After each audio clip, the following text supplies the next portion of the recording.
Folks, I don't know how I did this, but I loaded the wrong soundtrack again. That was Babylon 5. That was not my intro, so let's go without the intro today. This is Royce of Paranormal Palace Radio, also known as the Redneck Radio Man. And joining me is going to be Bill Bean, and I've been trying for some time to get hooked up with him and get him on the show. He's got quite a story to tell.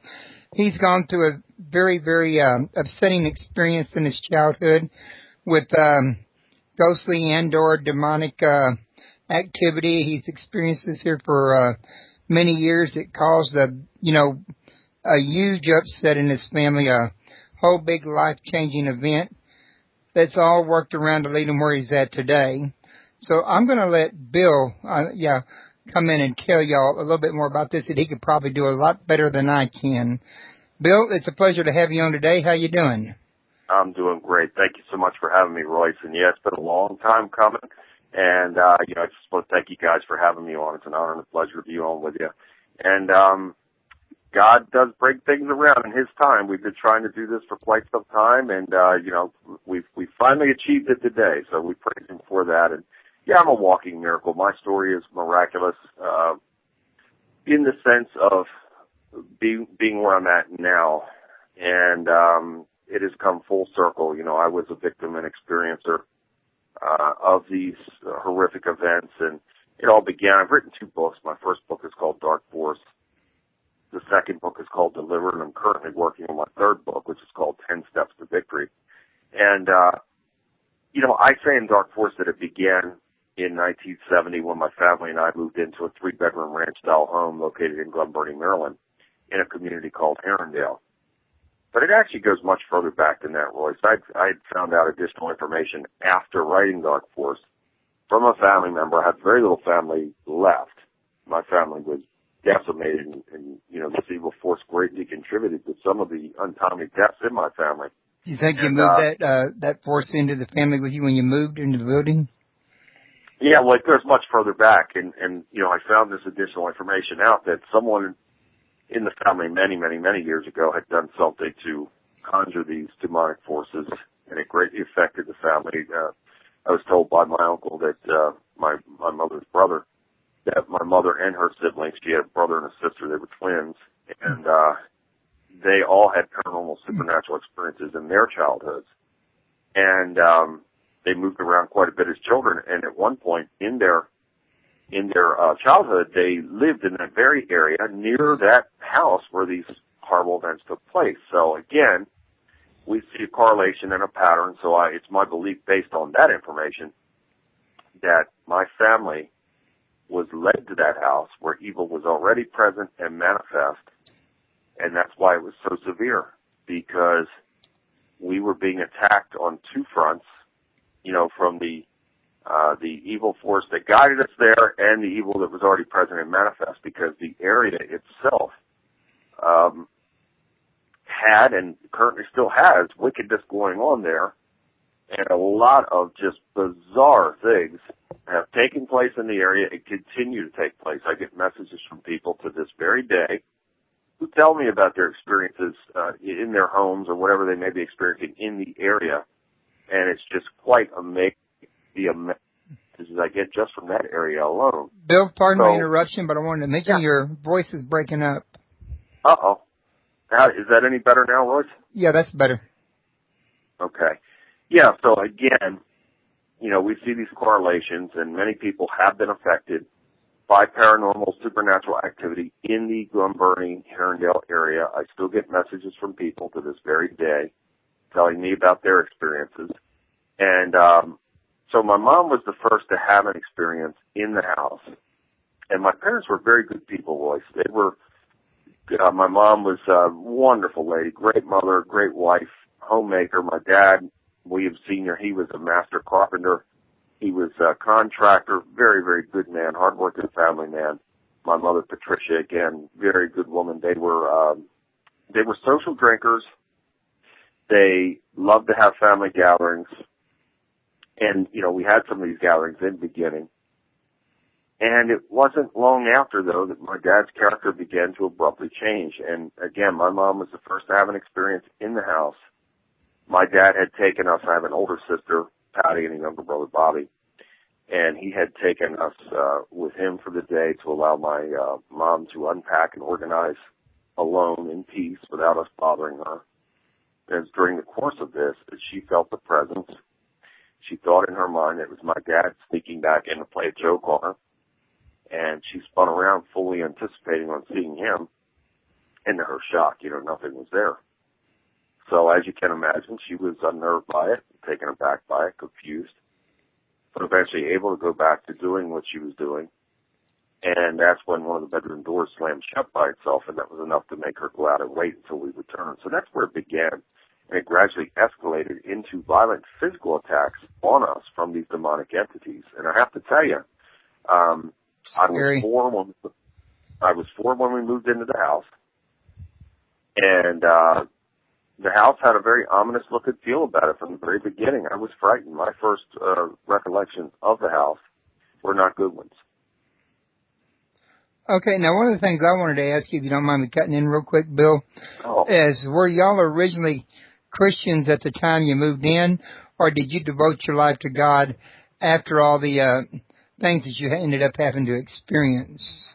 Well, that's a great question. My parents believed in God, but we didn't really have any faith-based structure in the sense that we didn't attend church. We never once attended church as children. We were never baptized. Yet, even as a young child, I always had this blind faith in God. I knew that he was real. I knew that he was with me, but I didn't know anything else. And, here we endured all of these things. And again, the activity increased from that moment that I described with my mother into actual violent physical attacks on us from these demonic entities. And this kind of abuse went on for many, many years. And it is miraculous that I'm able to even give interviews in the way that I do. It's miraculous that I'm sane, and it's miraculous that I'm even here on this earth because, my life could have went the other way very easily and very quickly. So, again, God had a plan for me, and I forever praise him for it. But, my dad was such a good man, and he was someone that was abundantly blessed with every physical attribute necessary to be highly successful in life. And it's just so sad the way his life turned out because, this was someone I saw as a heroic type of individual that suddenly began to have an abrupt character change.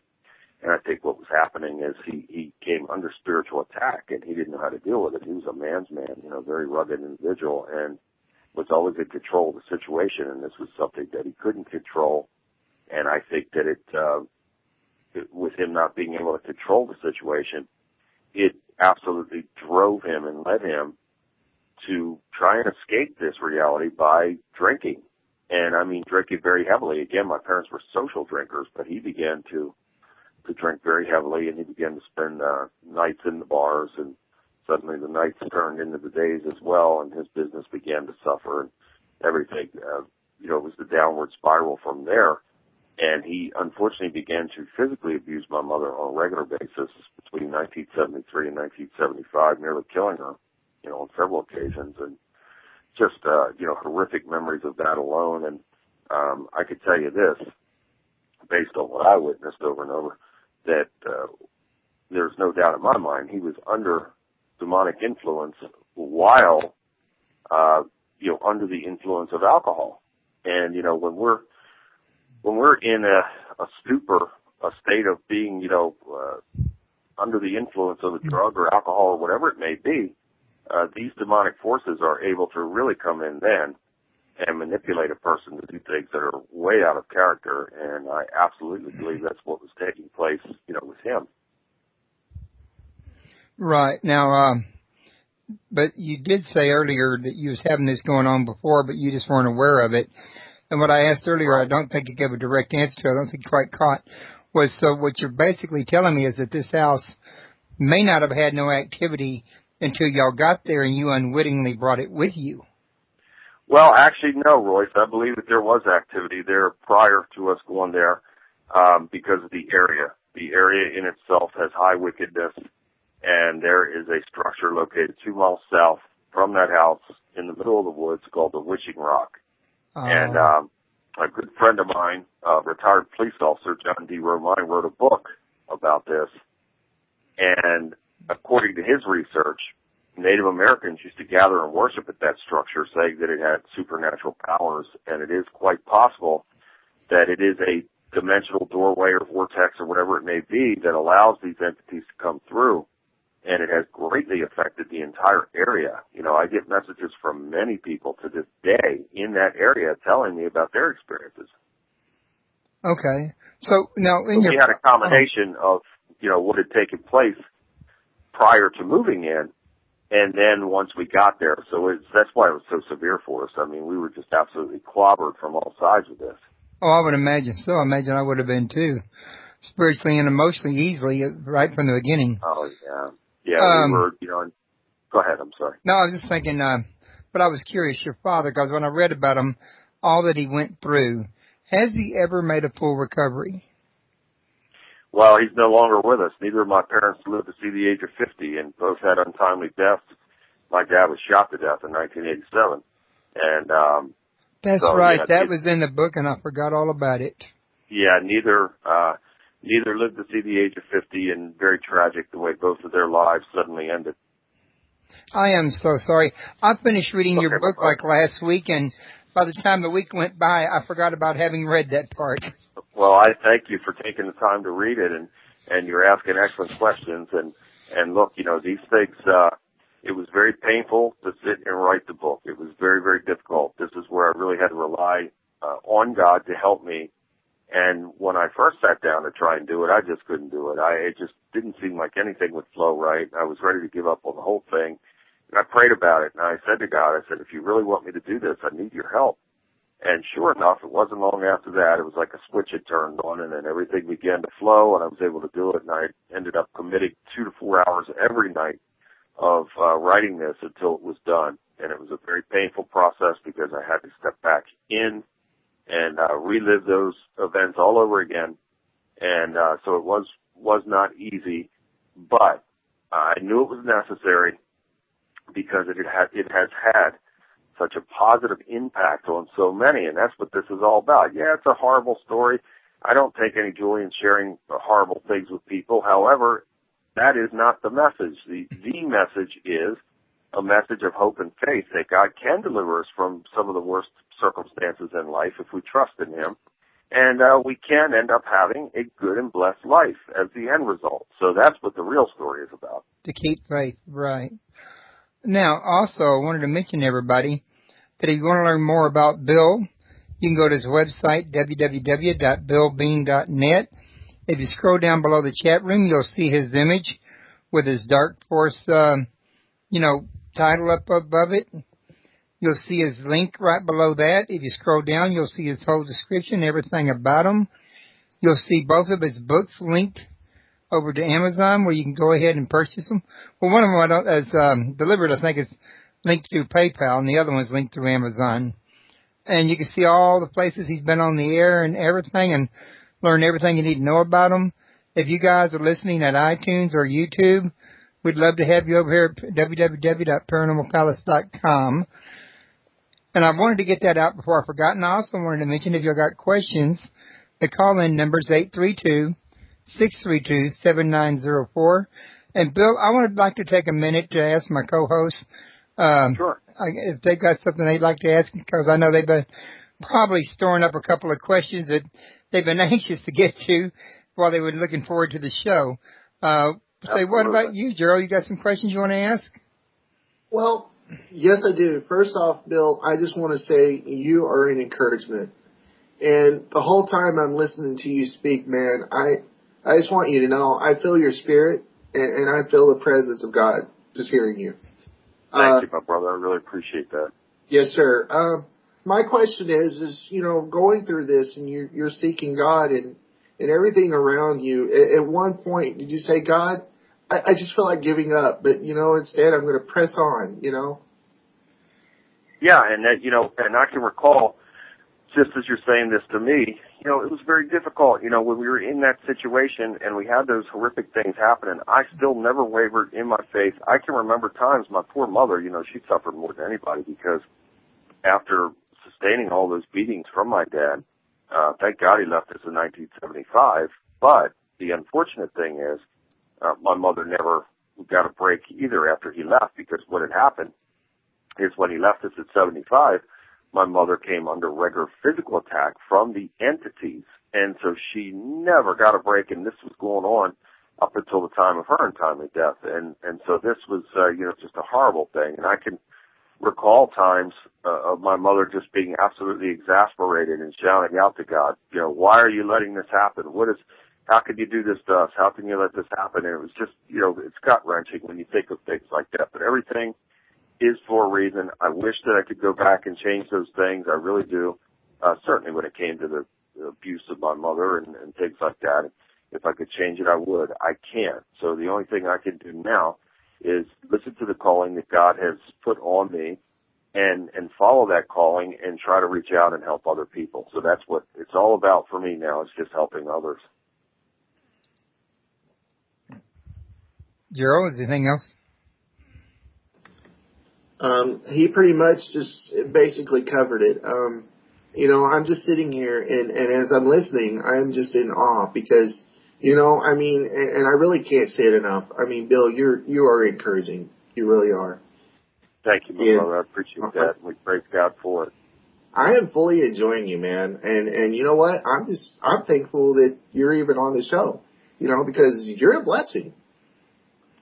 Thank you. And, again, this is something that when I became free from all of this, and I really didn't become free from this until like 2008, because I was still having events take place from time to time, even when I was giving show interviews and stuff like that. Now I've probably given 1,000 or more media interviews, and some of those interviews and shows, things were happening during that. People would hear voices or manifestations, see manifestations, things of that nature.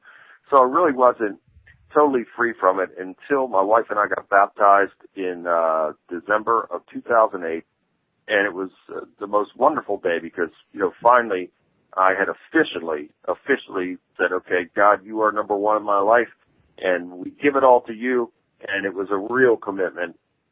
And after that, we've been abundantly blessed. I don't have that garbage in my life anymore, and I thought, okay, once I'm free from it, then that's it. I don't want any more to do with any of this stuff.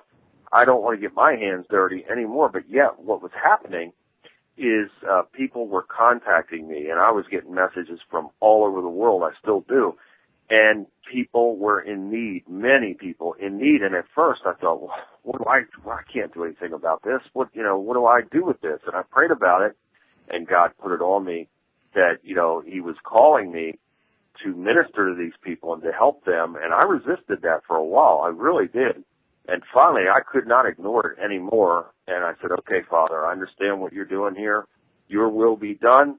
I will obey. And that's it. And ever since, it's just been amazing. God has used me to be like a beacon light to people. And I'm just, my book is full. If you saw my book, you'd just be amazed at the amount of people that are contacting me on a daily basis for prayer, for deliverance, and for advice. And again, you're talking with someone that has an 8th grade education. However, I'm ashamed to say that in one sense, but I am very proud and very grateful to God for leading me to knowledge and wisdom far beyond anything that I could ever imagine in my life. And I made a real effort to do serious studies into many things to broaden my intellect and knowledge. So I'm very, very proud and happy about that. Okay. Now, also, Gerald, if you don't mind me coming in on this one while you were chatting, we had a question in the Skype from actually Bill's most avid fan, I think. She wants to know, she says, I know it's hard to actually admit there is something like this demon working in your lives. How did it come about that you faced the demonic intervention was what it truly was? In other words, how did you come to terms with the fact that it was a demon instead of a ghost, as I think what she's saying? Oh, okay, yeah. Well, unfortunately, there were many factors in this to, for people to understand that this was demonic, and it greatly contributed to the destruction of my family. Again, after my dad left, These things were coming to my mom's bed. They were choking her. My mother had cuts, bruises, and scratches on her long after my dad had left. And, one incident, she was being choked by this entity. She was awakened out of her sleep by this entity choking her. And after the episode ends, she gets out of bed. She's gasping for air. She goes up the hallway to go into the kitchen to get a glass of water. And when she opened the cupboard door, an unseen force shot a glass out and struck her right in the head, above her eye, busted her eye wide open, knocked her out, and she had to be taken to the hospital and stitched up. This is the kind of thing that we were under quite often. And it was torment and suffering and abuse that I wouldn't wish on anyone. I suffered many attacks myself over the years from the age of 5. But my mother suffered far greater than any of us. And also what I failed to mention was that my mom was very ill the entire time we lived in the house. She was suffering from high blood pressure, which led to strokes and then ultimately kidney failure. So she was very sick, and then sustained those beatings on top of it. When my dad left, he left us in such a bad way that we were financially just destroyed. And I'm ashamed to tell you guys, we had to go on welfare. My mom couldn't work. She was very sick. She couldn't work. My dad was not sending any money home. And it was just awful. We ended up losing the house. The house was auctioned off at a public auction in the front yard. The man that bought the house in the auction was aware of our situation and my mother's circumstances, and he let us stay there on a pay-as-you-can, when-you-can basis. That's the most frequently asked question, why did you stay? Well, there weren't many options, and my mother was a very proud and private woman. She did not want to burden anyone. She was very embarrassed and ashamed by this whole thing. Did not want us talking with anybody about this, so very few people we discussed it with until the end. And my mother's mother wanted us to come stay with her, but she and my step-grandfather shared a one-bedroom apartment, and my mother was not going to be a burden to them with us. And my mother's sister wanted us to come stay with her, but she had 8 children and a husband. And again, my mother was not going to burden anyone. So that is the most frequently asked question. And I'll tell you this, the longer we stayed there, each and every one of us came under demonic oppression at various times, and we all did things that were way out of character. Yeah, I read about that, like the pyro, for example. That's right. That's exactly right. And, again, this was something that I felt I had no control over. It was a compulsion. I'm very ashamed by it and very embarrassed to talk about it now, but it's true. It happened. I'm sorry for it. And that put lives at risk, to go and set the woods on fire like that, many times. And, in that area, and let me I'll paint a quick picture of this house and the area around it. The house sits at the bottom of a downhill cul-de-sac, and when we first moved in, it was semi-dilapidated. So my dad, being a master carpenter, saw this as a restoration project, which he did a great deal of work in restoring it. However, the inside, was equally, that the house had this vibe, it was just ominous and foreboding, and the inside equally so. And the inside was very dark. It dark brown paneling on the walls, almost black in color, so it was always very dark, and the air was always very heavy, just a very negative, heavy vibe in the house.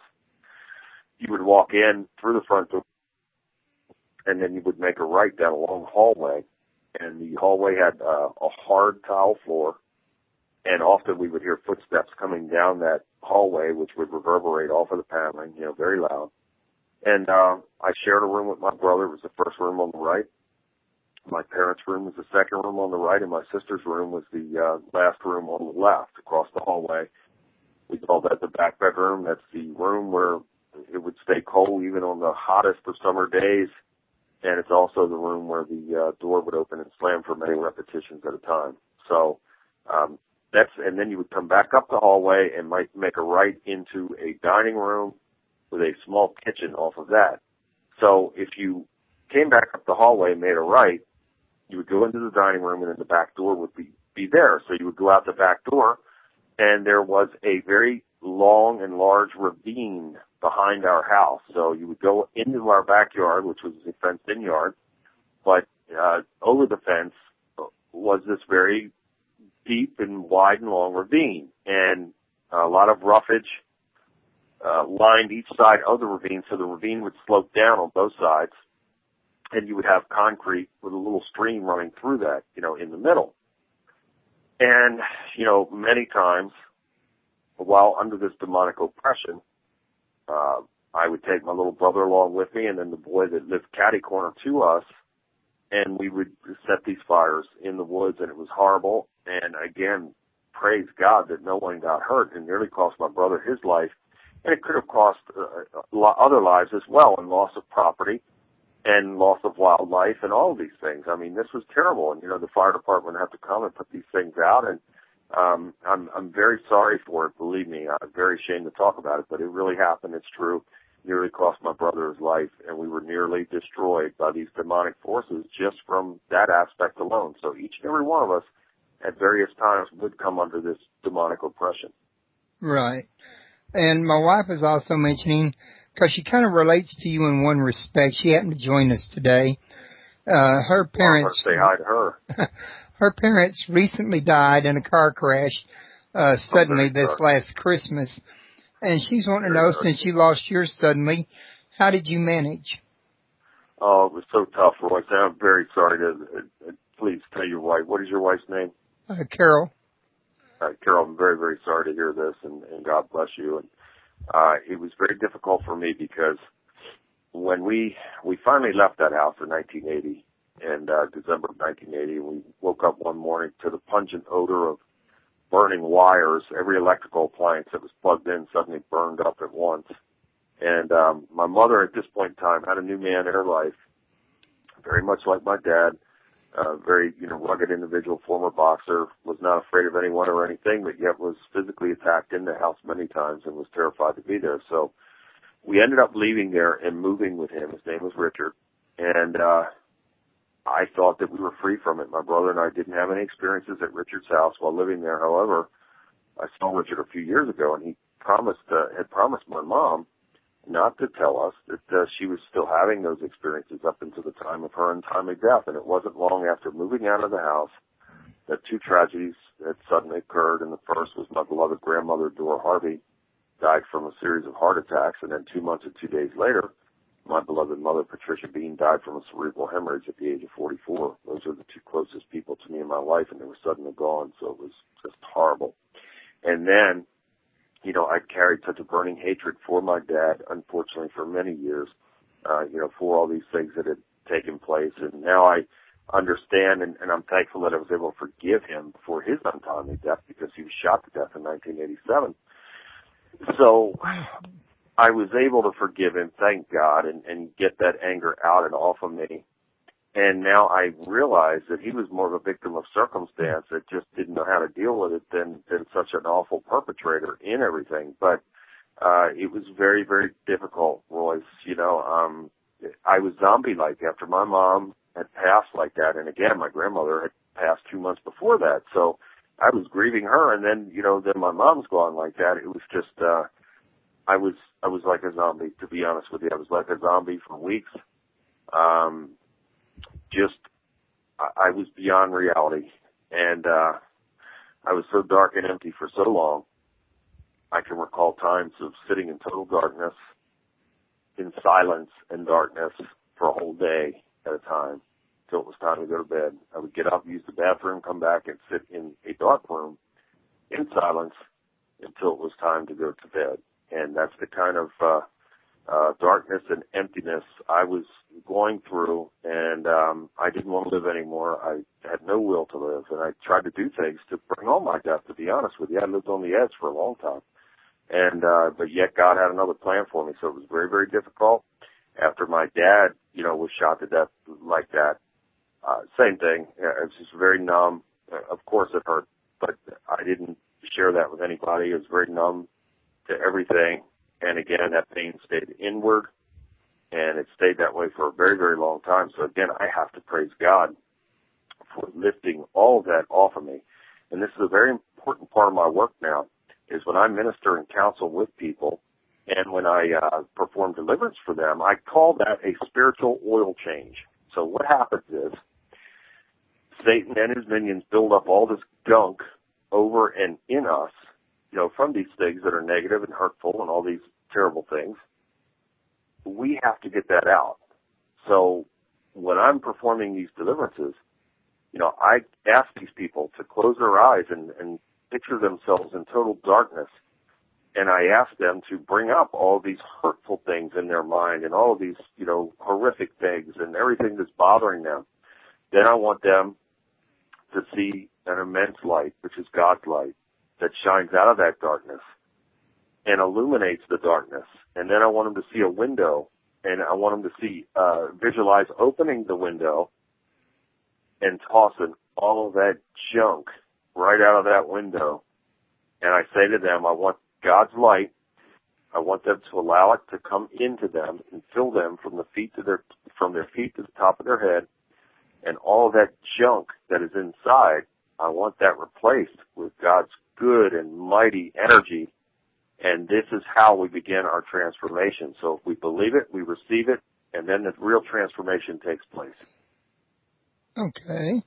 That sounds pretty good. I'm sure my wife can make use out of that. In fact, anytime, and Royce, anytime that she needs to talk, anything that I can ever do, please have her contact me, and I'll certainly help in any way. So it's okay to share your number with her? Yes, absolutely. Okay. Well, listen, I was also going to mention that John here, he's been waiting pretty patiently. John, did you have anything you wanted to throw in there? I thought you had forgotten about me. Hi, Bill. Nice to meet John. you. It's can great relate. to meet you. Okay. I can relate to your father very much. I'm a recovering alcoholic. And to answer Royce's question, no, you never get past it, Royce. You're never healed. It's always there. It's haunting you. And if you start it again, you'll take up. It won't be long, and you'll be right back where you started. I had my last drink on Halloween night, 1978. So unlike your father, Bill, I was able to kick it. But I still joke about being an old drinking buddy of the devil, and that I've been to his home, and I know that his home is at the bottom of the bottle. And so I was very much into that. Well, you know what, brother? I've been there too. And my life could very easily have gone the same way as my dad's with the heavy drinking, because, again, as I was approaching into my adult years, I made many mistakes, and I wrote about this in my second book, Delivered. I was not happy or proud to list some of the things that I've done in my life, but I could tell you this, I could very easily be in prison right now or dead. I've been in many life-threatening situations, and I was a heavy drinker, and I got violent when I drank. And, boy, I'll tell you, when they say beer, wine, and spirits, that's true, because spirits do go along with that alcohol. And when you become under the influence of that, you're in big trouble. And I know for me, what happened was I had finally prayed after striking my wife years ago. I prayed to God for God to take this from me and take it off of me. And sure enough, He did. And I haven't drank anything in almost 24 years now. And Bill? I would never drink anything like that. Yeah. Sorry to interrupt, Bill. I think you got a sudden echo on your end there. Uh-oh. Sounds like you're talking to better? No, it sounds like you're talking to a tunnel with an echo. Is that any better, Royce? Not yet. John, did you by any chance disconnect anything on your end that could affect him? No, I haven't done anything, but here, I'll mute for just a second and see what happens. Okay, try it now, Bill. Okay. How's that? Is that better? Yeah, that's just about right. So something must have happened on John's end that is, I don't know if he clicked something or something, but it was affecting more than just his own Skype, in other words. Oh, wow. I'm sorry about that, and I hope that it's resolved now. I hope everybody can hear what we're saying. And, again, it's very important for people to understand that we all make mistakes in life. And if we fall 1,000 times, my philosophy is I'll get back up 1,001. We have to keep getting back up. We have to keep moving forward. And we can do it. We just have to realize that we have great power that is within us. God put that power within us when He created us. That's why we have power and dominion over the earth and every living thing, because God gave us that authority and that power. Well, I'm with you on that there, only I worded it a little bit differently. My thing is, you never lose a battle until you quit. Until then, you're just still in there, still fighting. You're absolutely right, brother. So that is, that's a very important message for people to understand. But yeah, God took that drinking off of me, and I'm so thankful because, again, I haven't drank anything in almost 24 years, and I just prayed to him, please take it from me, take that desire, and he did, and I'm so thankful for it because my life would have been horribly different had I continued on that path. Well, I continue to agree with you. I quit drinking 5 years ago and haven't went back cold turkey. Quit smoking at the same time. Good for you, brother. Good for you, and we praise God for it. So this is what I mean. People get into these patterns, and we're all susceptible to it. No man is better than another. We all are the same. We all make mistakes. But we cannot simply say, oh, well, this is who I am. This is what I do. I'll continue to be a drug addict or an alcoholic or whatever it may be. And I can't do anything about it. Well, that's not true. We can do something about it. We can do something about it by our choice. If we choose to overcome these things, whatever it may be, we can do it. If we truly want to make a change in our life, then we make that conscious decision to do so.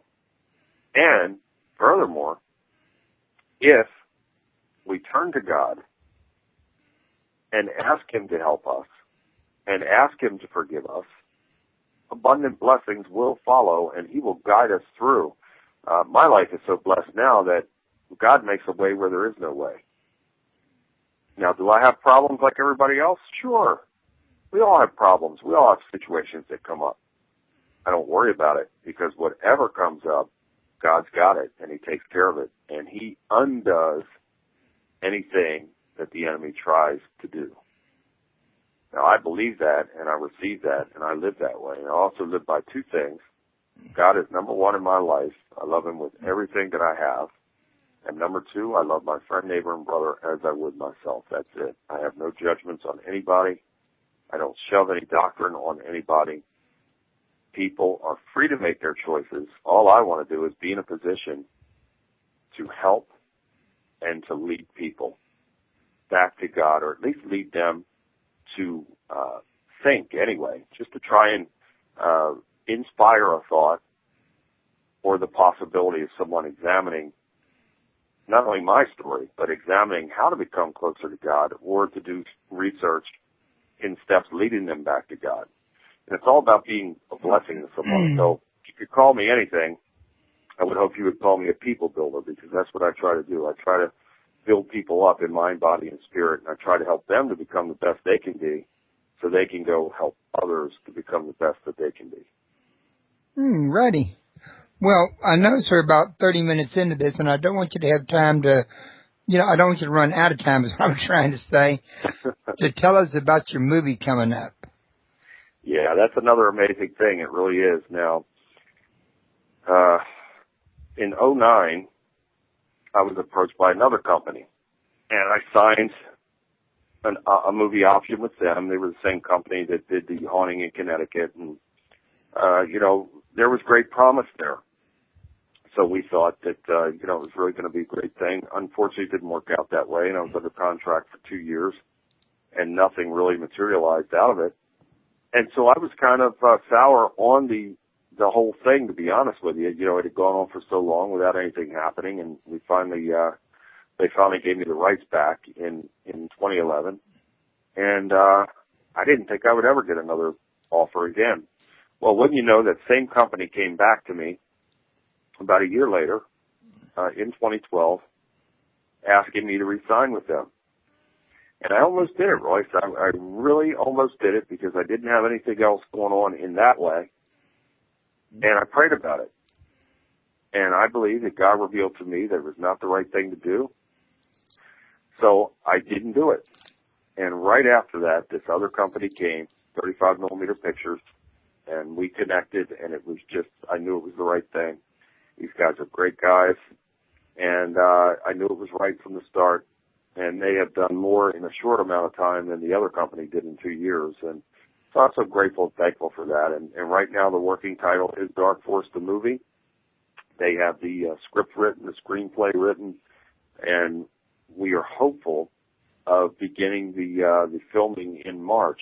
And it's very exciting. It really is. It's exciting in one sense, But again, it's going to be another difficult thing once I get on the set because I'm going to be the executive producer, on the movie, and we are presenting this in an authentic way. So we are going to present it with the actual events that took place, and it's going to be a very, very powerful depiction. And it's also going to be a test of faith for me again, because it's very disturbing to again go back and revisit these things, but this time visually. So God will get me through it, and we praise Him for it. But the first thing I'm going to do, the very first moment that we set foot on that movie set is I'm going to bless it, and we're going to seal up all doors that the enemy would try and get through to cause any kind of problems, and we're going to seal and sanctify that movie set. Okay. Well, that certainly has covered an awful lot in the short time that we've been on here, like you was saying before we actually started. We knew we would. Yeah, Royce, we knew we would be able to cover the bases on a lot of stuff. And again, I'm very grateful to Dale Laves and 35mm Pictures for being a part of this and for, wanting to do this story. And it's the most, again, what I want people to get out of this, the most important thing is the message. And what we're going to do at the end of the film, in the ending credits, is we are going to have information there for anyone that may be watching that movie that is having problems, similar problems, or any kind of problems of a spiritual nature. We'll have the information there for those people to be able to contact me, to reach out and contact me. So, again, I think it's going to be a very, very powerful presentation, but and you're going to be swamped. Thing. Yes. Yeah. I'm already swamped, Royce, but it's okay. It's a good thing, and God helps me to navigate through everything, and I praise Him for it. Well, what I was fixing to mention, though, is if you're coming into town, how does somebody get you to their church to do a presentation? Yeah, and I would love that. What they can do is contact me at billbean.net, www.billbean.net. You can email me directly from the site. So anyone out there who would love to, like to have me come to their town or come to have me, give a presentation at their church, who are seeking me out for prayer or for deliverance, please, I urge you to contact me. This is a blessing from God. I don't turn anyone away. And I'm getting ready to fly to Chicago here very soon to help a family in need there. I've been everywhere, Royce. I mean, not just for my lectures. And now I've been everywhere all over the country helping people with deliverances as well. I mean, some of these people that have come to me are just suicidal. I mean, just absolutely suicidal at the end of the rope, no hope, no faith, no help, and have been turned away by their churches, by their pastors, and some of these pastors tell them that they're not equipped to handle it. They need to pray more. They have a lack of faith and things of this nature, and it's just wrong. And I'm just thankful that, again, that God has me in this position to be able to help. Yeah, I think it's great you're in a position to help, too, and a position to get around. When do you think you might be in the Houston area again? I'm hoping soon. I really am now. What we're, again, we were supposed to begin filming in March, and if that does take place then, I would be on the movie set probably for 6 to 8 weeks. But I also plan on making appearances during that time. So we're going to have long days on the set. However, I'm going to be able to still fly places and make appearances or minister to people, whatever the case may be. We're going to work it out to where I still am quite active and involved with helping people. So I'm hoping, I know I want to put an event on in Dallas, and we were shooting for that probably for the summer of 2013. But I would love to also visit Houston and make some appearances there. I absolutely fell in love with Houston when I was there before. Loved it, gave a couple lectures down there, and very much look forward to coming back. Well, my wife's going to a Baptist church down here that may be interested in having you. That would be great. Yeah, if they're interested, please, give them my information, and it would be my honor and pleasure to come. It'd be a pleasure to meet you in person. I mean, after talking to you so much in the past. Yeah, it would be my honor and pleasure. You guys are great guys, and I've very much enjoyed this. And any time that I can be of any service or help in any way, please don't hesitate. We appeared to have contracted another echo again for some odd reason. Uh-oh. Huh. Is that better? I think so. Okay. That's bizarre. Anyway, getting back to your books, though, before we forget this here, do you have any more new books coming out in the future? Yes, I'm currently working on my third book called 10 Steps to Victory. In that book, Royce, about 6 weeks ago, I was asleep. It was a Saturday morning, and I was awakened out of my sleep, and I saw this image in my mind. This was God. God put this image in my mind. He showed me the book cover. He showed me my picture on the book cover, and he showed me the title, 10 Steps to Victory. So I got right up, and I began to go to work on this thing. And this is going to be like probably a 50 or 60-page guidebook, like a handbook, if you will. People can keep this on them whenever they're having times of crisis, or they're having a bad day, or they need an inspirational word, something to motivate them, something to fill them in a good way. They will be able to open that book up, and it's going to be power-packed with just good scriptures and good positive messages and motivational, inspirational quotes, anything and everything that is good. I'm also going to have a section in there on spiritual warfare, what prayers to say, and daily affirmation prayers as well, as we ask God to help us to claim our victory each and every day. Okay. Now, we didn't get a chance to talk on Delivered very much. You want to tell everybody a little something about what Delivered is all about? Yeah, Delivered is the continuation of Dark Force. You know, these events did continue into my adult years, and it nearly destroyed me. You know, I was on a very destructive path, and I'm just so thankful that God delivered me from it. But also involved in Delivered was an account of a 22-day demonic possession to a loved one, and my involvement in frequent interaction and sightings of unidentified flying objects. And I do believe that in my case, these were demonic forces still at work trying to totally destroy me. Okay. Now, one of the things I meant to ask you about your book earlier that we got sidetracked was you describe a number of events in your book taking place during the first 4 or 5 years, not to mention the problems leading your dad to drink. I could not help but wonder why he never sought help before it got out of control, in other words. Well, back then, it was a totally different mindset. You know, you just didn't seek help for anything back then. You know, again, you certainly couldn't go and tell just anybody that you were having supernatural experiences. They would think you were crazy, you know, back in that era. And also, you just wouldn't go to a psychologist or psychiatrist or whatever it may be back then. You just didn't do it. It was a whole different type of mindset back then. Okay. And another question I wanted to ask was, did anybody ever try to learn anything more about the actual history of the house and how it related to the activity it was having? Well, I found out through John's research that the community was put together in the 40s, and I believe it was the mid-40s, and it was for the soldiers returning home from the war. And I had also been told that prior to that, many, many years, you know, before that, it was called Saunders Rifle Range.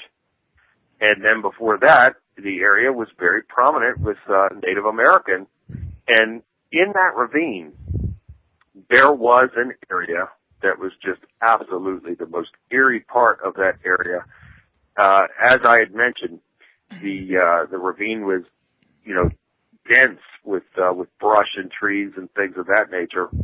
Yet in this one spot, it was just barren, and it was like red clay in the spot, and it was told to me that it was an Indian burial ground there. I don't know if that's true. I could certainly believe it. But I'll tell you, that was a very eerie place, and it did not match up with anything else down there. Okay. Now, we still got 11 minutes remaining. Is there anything you would like to cover that we didn't get a chance to go into yet? Well, I think we've done a really good job of covering a lot of things. And again, I'm just so blessed and thankful to be in this position. I get messages from people on a daily and nightly basis. And I praise God for giving me the energy and the strength to be able to answer these messages, and not only answer, but to be able to help these people. Royce, I had a call one time. I actually got an email very late at night. and this man told me that he was going to commit suicide. He just didn't want to live anymore. And so I said to him, here's my number, call me right now. He called, and it was just awful. He was despondent. I mean, it was just awful. And so I began to pray. And by the mighty power and mighty name of Yahweh and his son Yahshua Jesus, I bound those demonic entities and those spirits of suicide that were over him, and I cast them out and off and away from him. And I'm telling you, Royce, you could feel the whole thing lift. He said the same thing on his end. You could feel it lift off of him. And as it lifted off of him, I heard this big clunk. And he said, I just put the gun down. He was going to shoot himself in the head while on the phone with me. That's an unpleasant thought. He said he felt comfort in talking with me, and that would have given him the comfort, I guess, that someone would have been with him while he did this. And, I'm so thankful that, again, that was not the case. I've had just recently another wonderful, lady had contacted me, and she was at the end. She had attempted suicide 6 times and was on the verge again of doing this. And same thing. God lifted that foul spirit of suicide off of her. Her life is totally transformed. I just got a message from her today. She's doing wonderful. She's happy. And she is praising God every day for what he's done for her. She's doing studies of the Bible now. Her whole life has changed. And we praise him for it. That's wonderful. I mean, that you're getting such a positive reaction out of that, and there's so much good that's coming out of this. But again, yeah, and that's, again, Royce, we see the power of God. We see that he can make, yes, those events were horrible. I'm sorry they happened, absolutely. I wouldn't wish it on anybody. We could go on and on and on if I were to list all the events that took place there, over that time period. And then in the course of my life, we know that these things are terrible. And I am just sorry that it happened. But I could not be where I'm at right now had it not been for those events. So in a strange way, it was like God was kind of preparing me for where I'm at now. So maybe it was necessary to experience some of those things. I don't know, but I'm just thankful and grateful now to be where I'm at. And we know that these are not isolated incidents. I mean, think of the Bell Witch story. It was pretty similar. I recently had a lady had a book out called House of Darkness, House of Light, that described a lot of the same incidents that you describe. So Yeah. These are not really isolated entities, ghostly or demonic phenomena can really occur anywhere, anytime, right? That's right. That's exactly right. And, you will smell it as well. There are pungent odors that come along with these demonic entities and atmospheric changes. And in our case, I can recall times we'd be laying in bed. None of us ever got any sleep in that house, not proper rest. And there would be times that you could hear actual chanting out in the hallway. And you could never understand what they were. It was always muffled. You could never understand what they were chanting, but we would hear it often, unfortunately. And another thing that I failed to mention, Royce, and I know we're getting down here on time, is that I'd like for you to have me back again in the future if you could. Sure. And I'm going to make an announcement on your show that we have added, and I can't announce it yet until we're officially signed, but we have added someone that is definitely going to add some star power to the movie, and is a very well-known former WWE wrestling superstar and an actor as well. And we'll be making that announcement here very soon. Okay, I'll be more than happy to do that. You got any idea roughly when you'd like that to be? We'll have to. I'll get back with you. I'll send you an email. Maybe we could do it in a couple of weeks if you're available. If you're not all booked up.